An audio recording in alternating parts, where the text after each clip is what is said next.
हरे कृष्णा। आ गई है सफला एकादशी। इस शब्द का अर्थ है जिसमें सब कुछ सफल हो जाता है।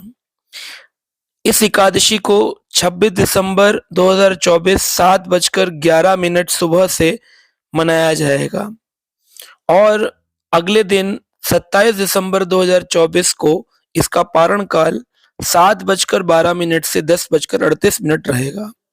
ये एकादशी दो प्रकार से भक्त लोग रखते हैं, एक स्मार्त विधि की एकादशी और एक है भक्तों की एकादशी। स्मार्त विधि की एकादशी के लोग पुण्य प्राप्ति के लिए एकादशी करते हैं, पर वैष्णव भक्त इस एकादशी का पालन भगवान की प्रीति के लिए करते हैं। कई जगह देखते हैं कि लोग अपने को स्वयं को राधा रानी का अंश बताकर और स्वयं को बड़ा परम रसिक बताकर एकादशी को उल्लंघन करते हैं। गर्ग संहिता के अंदर श्री राधा रानी ने स्वयं ये बात कही है। गर्ग संहिता के 8वें अध्याय के 9 नंबर श्लोक में वह सभी लोगों को सुनना चाहिए जो एकादशी ये कहकर छोड़ दिए हैं कि हम तो परम रसिक हैं, हम तो राधा रानी के भक्त हैं।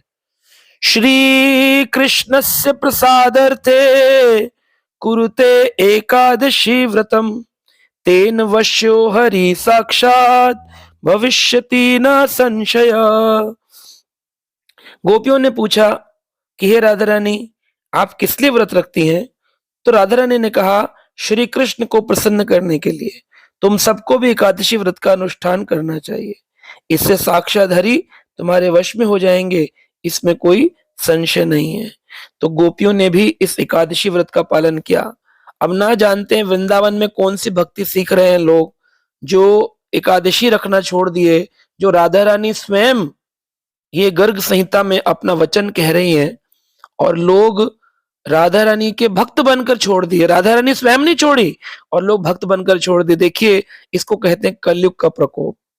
तो सफला एकादशी इस बार आ रही है। ब्रह्मांड पुराण में श्री कृष्ण और महाराज युधिष्ठिर के संवाद में इस एकादशी की महिमा का वर्णन आता है। भगवान कृष्ण ने बताया कि जिस प्रकार नागों में शेषनाग श्रेष्ठ है, गरुण पक्षियों में श्रेष्ठ है, जिस प्रकार अश्वमेध यज्ञ यज्ञों में श्रेष्ठ है, गंगा नदियों में श्रेष्ठ है, भगवान विष्णु देवताओं में श्रेष्ठ है, मनुष्यों में ब्राह्मण श्रेष्ठ है, उसी प्रकार समस्त कोटि व्रतों में पूरे वर्ष जो आते हैं एकादशी श्रेष्ठ है। अब दुनिया सारे व्रत करती है, एकादशी नहीं करती, श्रेष्ठ व्रत नहीं करती है। हे भरतवंशी, जो कोई भी एकादशी व्रत का पालन गंभीरता पूर्वक करता है वह मेरा अत्यंत प्रिय बन जाता है। पुण्य के लिए नहीं, अत्यंत प्रिय बनने के लिए। इस एकादशी के विषय में तुम्हें ध्यान से सुनना चाहिए। इसमें बताया गया है कि इस एकादशी में सुबह उठकर भगवान का स्नान आदि धूप दीप अगरबत्ती से षोडश उपचार से पूजन करना चाहिए। अधिक संख्या में भगवत नाम का जप करना चाहिए, स्वाध्याय करना चाहिए, धाम यात्रा करनी चाहिए, अधिक संख्या में भगवान का नाम जप करना चाहिए, हो सके तो रात्रि जागरण करना चाहिए और अन्न ग्रहण नहीं करना चाहिए। एक समय चंपावती नामक नगरी थी जहां के राजा महिष्मत, उनके 4 पुत्र थे। उनका जो सबसे बड़ा पुत्र था लुम्पक, वो अवैध संबंध, जुआ, वेश्या संग ऐसे कार्य किया करता था, जिसके कारण उनको लुम्पक को अपने राज्य से निष्कासित करना पड़ा। लुम्पक हाथ में चाकू लिए इधर उधर भटकता, मांस खाता, जानवरों की हत्या करता, जैसे तैसे अपना जीवन यापन कर रहा था। लोग भी उसकी मदद नहीं करते थे। पूर्व जन्म के कृत्य और उसके प्रारब्ध समझकर उसको छोड़ देते थे, उसकी कोई सहायता नहीं करता था। एक दिन एकादशी की पूर्व संध्या में उसको बहुत ठंड लग रही थी, वो असहाय महसूस कर रहा था, वह किसी पशु की हत्या नहीं कर पाया। एक बरगद वृक्ष के नीचे बैठा रहा, थोड़े बोड़े फल लेकर के आया, उन फल को लेकर बरगद वृक्ष के नीचे जोर जोर से चलाने लगा।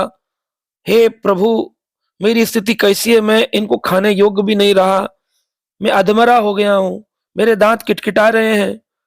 और इस प्रकार उसने वह बीमारी में रात गुजार दी।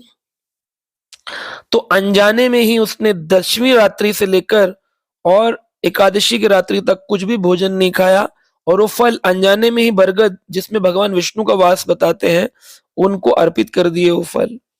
अगले दिन सुबह सूर्योदय के साथ ही एक घोड़े सवार आया और उस घुड़सवार ने कहा, महाराज, आप पुनः अपने राज्य के राजकुमार घोषित किए जाते हैं। उसके सभी पाप समाप्त हो गए और भगवान पुरुषोत्तम हरि का वह भक्त बन गया। कुछ समय बाद उसकी विवाह हुआ और उसके योग्य पुत्र भी हुआ। वृद्धावस्था में लुम्पक भी अपने पिता की भांति अपने पुत्र को साम्राज्य सौंपकर और वन की ओर तपस्या करने हेतु चला गया। जब उसने शरीर का त्याग किया तो अंत में भगवत धाम को प्राप्त किया अपने भजन के माध्यम से। तो हम देखते हैं कि एकादशी व्रत अगर अनजाने में भी कोई कर ले तो उसको एक अच्छा भक्त बनने की प्रेरणा मिलती है, उसके सभी कलमश धुल जाते हैं। हम भक्ति कर क्यों नहीं पाते हैं? संसार में लोग एकादशी रख क्यों नहीं पाते? भगवत नाम क्यों नहीं ले पाते हैं? तुलसी पूरब पाप से हरि चर्चा न सुहाए, जैसे ज्वर के ताप से भूख विदा हो जाए। जब बुखार आता है तो भूख नहीं लगती है, ऐसे पाप अधिक हो जाने पर हरि चर्चा, हरि कथा, हरि भजन, हरि व्रत ये अच्छे नहीं लगते हैं। अगर अच्छे लगने लग जाए समझो समस्त पाप अब समाप्त हो चुके हैं। तो एकादशी जबरदस्ती भी अगर करी जाए तो इसका फल ये होगा कि जो पाप हम भजन से भस्म नहीं कर पा रहे हैं वो व्रत के प्रभाव से भस्म हो जाते हैं और हम भगवत भक्ति की ओर अग्रसर होते हैं। हरे कृष्णा। सभी भक्तों की एकादशी अच्छी हो, यही आशा है। हरे कृष्ण।